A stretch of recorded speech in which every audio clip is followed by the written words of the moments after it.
ರಾಜ್ಯದಲ್ಲಿ ಆರ್ಎಸ್ಎಸ್ಗೆ ತಿಲಾಂಜಲಿ ಆಡಲು ಕಾಂಗ್ರೆಸ್ ಸರ್ಕಾರದ ಪ್ರಯತ್ನ.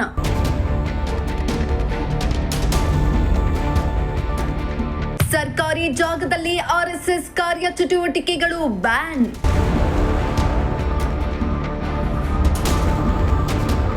ಕಾಂಗ್ರೆಸ್ ನಡೆಗೆ ಚಿಕ್ಕಬಳ್ಳಾಪುರ ಬಿಜೆಪಿ ಮುಖಂಡರು ಆಕ್ರೋಶ.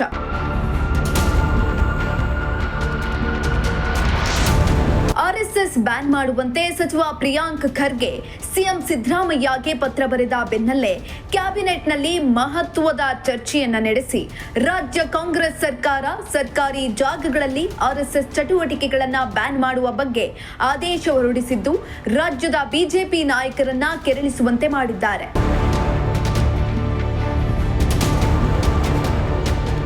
ಇನ್ನು ಚಿಕ್ಕಬಳ್ಳಾಪುರದ ಶ್ರೀನಿವಾಸ ಸಾಗರ ಜಲಾಶಯಕ್ಕೆ ಆಗಮಿಸಿದ್ದ ಯುವ ಕಾಂಗ್ರೆಸ್ ಮುಖಂಡ ಮೊಹಮ್ಮದ್ ನಲಪಾಡ್ ಮಾಧ್ಯಮದವರ ಮುಂದೆ ಆರ್ಎಸ್ಎಸ್ಗೆ ಚಡ್ಡಿಯಲ್ಲಿ ತಾಕತ್ತಿಲ್ಲ ಎಂಬ ವಿವಾದಾತ್ಮಕ ಹೇಳಿಕೆಯನ್ನ ನೀಡಿದ್ರು. ನಲಪಾಡ್ ಹೇಳಿಕೆಗೆ ಕೆರಳಿ ಕೆಂಡವಾಗಿದ್ದ ಚಿಕ್ಕಬಳ್ಳಾಪುರ ಜಿಲ್ಲೆಯ ಬಿಜೆಪಿ ಜಿಲ್ಲಾಧ್ಯಕ್ಷ ಸೀಕಲ್ ಆರ್ಎಸ್ಎಸ್ಗೆ ಚಡ್ಡಿಯಲ್ಲಿ ತಾಕತ್ತಿಲ್ಲ ಅಂದಿದ್ರೆ ಭಾರತದಲ್ಲಿ ಪಾಕಿಸ್ತಾನಕ್ಕೆ ಜೈ ಎನ್ನುತ್ತಿದ್ರು. ದೇಶ ವಿರೋಧ ಚಟುವಟಿಕೆ ಮಾಡಿದವರನ್ನ ಕಾಂಗ್ರೆಸ್ ಪಕ್ಷ ಬ್ರದರ್ಸ್ ಸಿಸ್ಟರ್ಸ್ ಅಂತ ಕರೆದಿರುವುದನ್ನ ನಾವು ಮರೆತಿಲ್ಲ. ಕುಕ್ಕರ್ ಬಾಂಬ್ ಬ್ಲಾಸ್ಟ್, ಗಣೇಶ ಮೂರ್ತಿಗೆ ಕಲ್ಲು ತೂರಿದವರಿಗೆ ಇವರು ಏನು ಮಾಡೋಕೆ ಆಗ್ತಾ ಇಲ್ಲ. ಕಾಂಗ್ರೆಸ್ ಸರ್ಕಾರಕ್ಕೆ ದೇಶದ ಮೇಲೆ ಪ್ರೀತಿ ಇಲ್ಲ, ಅಧಿಕಾರದ ಮೇಲೆ ಮಾತ್ರ ಪ್ರೇಮ ಎಂದು ಟೀಕಿಸಿದ್ರು. ಆರ್ಎಸ್ಎಸ್ನ ಚಟುವಟಿಕೆಗಳನ್ನು ಸರ್ಕಾರಿ ಜಾಗಗಳಲ್ಲಿ ಸರ್ಕಾರಿ ಎಂಪ್ಲಾಯೀಸು ಸೇರಿ ಇದನ್ನು ಮಾಡಬಾರ್ದು ಅಂತಕ್ಕಂಥದ್ದನ್ನು, ಶಾಖೆಗಳನ್ನ ಮಾಡಬಾರ್ದು, ಕಾರ್ಯಕ್ರಮಗಳು ಮಾಡಬಾರ್ದು ಅಂತಕ್ಕಂಥದ್ದನ್ನು ಇವತ್ತು ನಿರ್ಬಂಧನ ಒಡ್ಡಿದ್ದಾರೆ. ಆದರೆ ಸರ್ಕಾರನ ನಂಬಿಕೊಂಡು ಸರ್ಕಾರ ಜಾಗಗಳನ್ನ ನಂಬಿಕೊಂಡು ಆರ್ ಎಸ್ ಎಸ್ ಕಟ್ಟಿರೋದಲ್ಲ ಇದು. ಆರ್ ಎಸ್ ಎಸ್ ಯಾವ ಥರ ಅಂತ ಹೇಳಿದ್ರೆ ಒಬ್ಬರು ಇಬ್ಬರಲ್ಲ, ಇಡೀ ದೇಶದಲ್ಲಿ ದೇಶಭಕ್ತ ಇರ್ತಕ್ಕಂಥವ್ರು ಭಕ್ತರು ಕಟ್ಟಿರ್ತಕ್ಕಂಥದ್ದು ಆರ್ ಎಸ್ ಎಸ್ನ, ದೇಶಕ್ಕಾಗಿ ಕಟ್ಟಿರ್ತಕ್ಕಂಥದ್ದು, ಜನರಿಗಾಗಿ ಕಟ್ಟಿರ್ತಕ್ಕಂಥ ಆರ್ ಎಸ್ ಎಸ್ನ. ಇವರು ಏನೇ ಮಾಡಿದ್ರೆ ಆರ್ ಎಸ್ ಎಸ್ನ ತಡೆಯೋಕ್ಕೆ ನಿರ್ಬಂಧ ಹೊಡೆದ್ರೂ ಕೂಡ ಇನ್ನೂ ಗಟ್ಟಿಯಾಗುತ್ತೆ ಹೊರತು ಅದು ಕಮ್ಮಿ ಆಗೋದಿಲ್ಲ. ಇದರಿಂದ ಆರ್ ಎಸ್ ಎಸ್ಗೇನು ತೊಂದರೆ ಏನಿಲ್ಲ. ಅವರ ಆಸೆಗಳಿಗೆ ತೀರಿಸ್ಕೊಳ್ಳೋದಕ್ಕೆ ಅವ್ರ ಚಪ್ಪಲಿಗಳಿಗೆ ಅವ್ರು ಮಾಡ್ಬೋದು. ಇದರಿಂದ ಆರ್ ಎಸ್ ಎಸ್ಗೇನು ತೊಂದರೆ ಆಗೋದಿಲ್ಲ. ಇನ್ನು ಬಲವತ್ತಾಗಿ ಇವನ್ನ ಆರ್ ಎಸ್ ಎಸ್ ಭಾರತದಲ್ಲಿ ಬೆಳೀತದೆ. ಆದರೆ ಇವರು ಮನಸ್ಥಿತಿಗಳನ್ನ ನಾವು ಹೇಳಲೇಬೇಕಾಗತ್ತೆ. ಆರ್ ಎಸ್ ಎಸ್ನ ತಾಲಿಬಾನ್ ಥರ ಬೆಳೆಸ್ತಾ ಇದ್ದಿರ್ತಕ್ಕಂಥ ಒಂದು ಮಾತು ಹೇಳಿರೋದು ಭಾರಿ, ಅವರು ಒಬ್ಬ ಭಾರತೀಯನಾಗಿ ಹಿಂದೂನಾಗಿ ಮಾತಾಡ್ತಿರ್ತಕ್ಕಂಥದ್ದು ತುಂಬ ನೋವು ಉಂಟು ಮಾಡುತ್ತೆ. ಯಾಕಂದರೆ ಅವರ ರಾಜಕಾರಣ ಚಪಲಕ್ಕೆ ಅವರು ತಾಲಿಬಾನಿಗೆ ಅದನ್ನು ಹೋಲಿಕೆ ಮಾಡಿರ್ತಕ್ಕಂಥದ್ದು ದುರಂತ. ಇವತ್ತು ಇದೇ ಕಾಂಗ್ರೆಸ್ನಲ್ಲಿ ಇರ್ತಕ್ಕಂಥ ಮಂತ್ರಿ ವರ್ಗಗಳಲ್ಲಿರ್ತಕ್ಕಂಥವರೆಲ್ಲನೂ ಯಾಕೆ ಆ ಥರ ಹೇಳಿದ್ದಾರೆ, ಅವ್ರ ಮನಸ್ಥಿತಿ ಏನು, ಆರ್ ಎಸ್ ಎಸ್ಸಿಂದ ಏನು ತೊಂದರೆ ಆಗಿದೆ, ಯಾವುದಾದ್ರೂ ಒಂದು ನಿದರ್ಶನ ಕೊಟ್ಬಿಡಲಿ. ಇವ್ರಿಗೆ ಯೋಗ್ಯತೆ ಇದ್ದಾರೆ. ಆರ್ ಎಸ್ ಎಸ್ನಿಂದ ಈ ಥರ ತೊಂದರೆ ಆಗಿದೆ, ಗಲಭೆ ಆಗಿದೆ, ಕೆಟ್ಟದ್ದು ಮಾಡಿದ್ದಾರೆ, ದೇಶದ್ರೋಹಿ ಕೆಲಸ ಮಾಡಿರ್ತಕ್ಕಂಥ ಒಂದು ನಿದರ್ಶನ ಬಂದುಬಿಟ್ರೆ ಈ ದೇಶದಲ್ಲಿ ಆರ್ ಎಸ್ ಎಸ್ನ ಬೇಕಾದ್ರೆ ಬ್ಯಾನ್ ಮಾಡಿಬಿಡಲಿ. ಆದರೆ ಯಾವುದೂ ಪ್ರಭಾವಗಳಿಲ್ಲ. ಆರ್ ಎಸ್ ಎಸ್ ಶಾಖೆಗೆ ಹೋಗಿ ಅವ್ರು ಏನು ಹೇಳ್ಕೊಡ್ತಾರೆ, ಯಾವ ಥರ ಒಂದು ದೇಶದ ಬಗ್ಗೆ ಒಂದು ಏನು ಪ್ರೀತಿಯಿಂದ ಇರಬೇಕು, ಯಾವ ಥರ ಇರಬೇಕು, ತಂದೆ ತಾಯಿ ಯಾವ ಥರ ಗೌರವ ಕೊಡಬೇಕು, ಸಂಸ್ಕೃತಿನ ಕಲಿಸ್ಕೊಡ್ತಕ್ಕಂಥದ್ದು ಆರ್ ಎಸ್ ಎಸ್. ಇವರು ಹೋಗಿ ಶಾಖೆಗಳಿಗೆ ಹೋಗಿ ಒಂದು 15 ದಿವಸ ಹೋಗ್ಬಿಟ್ಟು ಪಾಠ ಕಲಿತ್ರೆ ಇವ್ರಿಗೆ ಗೊತ್ತಾಗುತ್ತೆ ಆರ್ ಎಸ್ ಎಸ್ ಏನು ಅಂತ.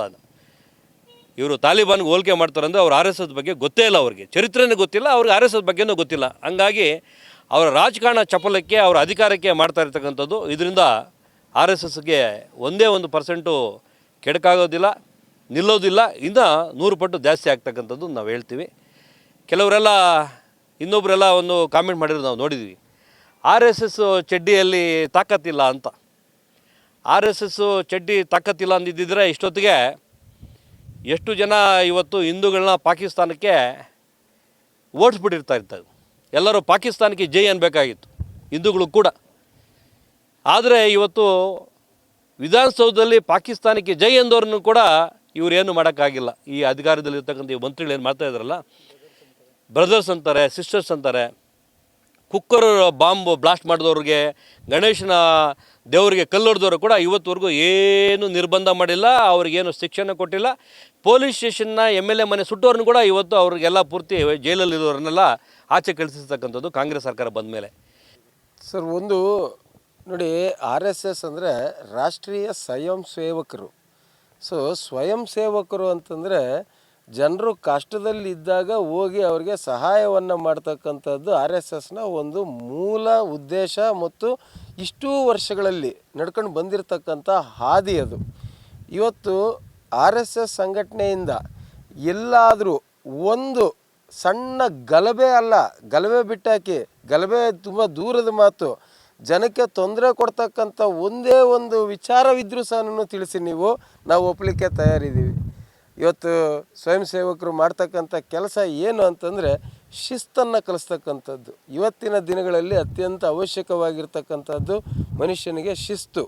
ಆ ಶಿಸ್ತನ್ನು ರೂಢಿಸ್ತಕ್ಕಂಥ ಒಂದು ಘನತ್ತರವಾದಂಥ ಕೆಲಸವನ್ನು RSS ಸಂಘಟನೆ ಮಾಡ್ತಾಯಿದೆ. ಇವತ್ತು ಅದನ್ನು ರಾಜಕಾರಣವಾಗಿ ಬಳಸ್ಕೊಂಡು ನೀವು ಎಲ್ಲಿ ಅವರು ಇಷ್ಟು ಬಲಿಷ್ಠವಾಗ್ತಾ ಇದ್ದಾರೆ, ನಾಳೆ ನಮಗೇನು ತೊಂದರೆ ಆಗುತ್ತೆ ಅನ್ನೋ ರೀತಿಯಲ್ಲಿ ಪ್ರಿಯಾಂಕ್ ಖರ್ಗೆರವರು ಇವತ್ತು ಅದನ್ನು ಒಂದು ರೀತಿ ಜಿದ್ದಿನ ರೀತಿ ಸೇಡಿನ ರಾಜಕಾರಣ ಮಾಡ್ತಾ ಇದ್ದಾರೆ. ಇವತ್ತು ಈ ಸಂಘಟನೆ ಇಷ್ಟು ಬಲಿಷ್ಠವಾಗಿದೆ, ನಾಳೆ ನಮಗೆ ತೊಂದರೆ ಆಗುತ್ತೆ ಅನ್ನೋ ಒಂದು ಭಯಕ್ಕೋಸ್ಕರ ಇವತ್ತು ಈ ಸಂಘಟನೆಗೆ ಈ ರೀತಿಯಾದಂಥ ನಿರ್ಬಂಧವನ್ನು ಹೇರಲಿಕ್ಕೆ ಹೋಗಿದ್ದಾರೆ. ಆದರೆ ಒಂದಂತೂ ಕಟ್ಟಿಟ್ಟ ಬುತ್ತಿ, ಇದು ಏನು RSS ಸಂಘಟನೆ ಇದೆ ಇದರ ಮೂಲ ಬೇರುಗಳು ತುಂಬ ಗಟ್ಟಿಯಾಗಿದೆ. ಯಾವುದೋ ಒಂದು ನಿರ್ಬಂಧದಿಂದ ಅಥವಾ ಒಂದು ಕಾನೂನಿಂದ ಇದಕ್ಕೆ ತೊಂದರೆ ಆಗುತ್ತೆ ಅಂತಂದರೆ ಅದು ಅವ್ರು ತಿಳ್ಕೊಂಡಿರ್ತಕ್ಕಂಥದ್ದು ಮುಟ್ಟಾಳತನ ಅಂತ ನಾನು ಹೇಳಲಿಕ್ಕೆ ಬಯಸ್ತೀನಿ. ಇನ್ನು ರಾಜ್ಯ ಸರ್ಕಾರದ ಈ ನಿರ್ಧಾರಕ್ಕೆ ರಾಜ್ಯದ ರಾಜಕೀಯದಲ್ಲಿ ಹೊಸ ಚರ್ಚೆಗೆ ಎಡೆಮಾಡಿಕೊಟ್ಟಿದ್ದು ಮುಂದಿನ ದಿನಗಳಲ್ಲಿ ರಾಜಕೀಯ ಕೆಸರೆರ ಚಾಟಕ್ಕೆ ಕಾರಣವಾಗ್ತಾ ಇದ್ದು, ನಾಯಕರ ಮಧ್ಯೆ ಯಾವ ರೀತಿ ಬಡಿದಾಟ ಶುರುವಾಗುತ್ತೆ ಅನ್ನೋದನ್ನ ಕಾದು ನೋಡಬೇಕಾಗಿದೆ. ಮೋಹನ್ ಕುಮಾರ್, ಪ್ರಜಾಶಕ್ತಿ TV, ಚಿಕ್ಕಬಳ್ಳಾಪುರ.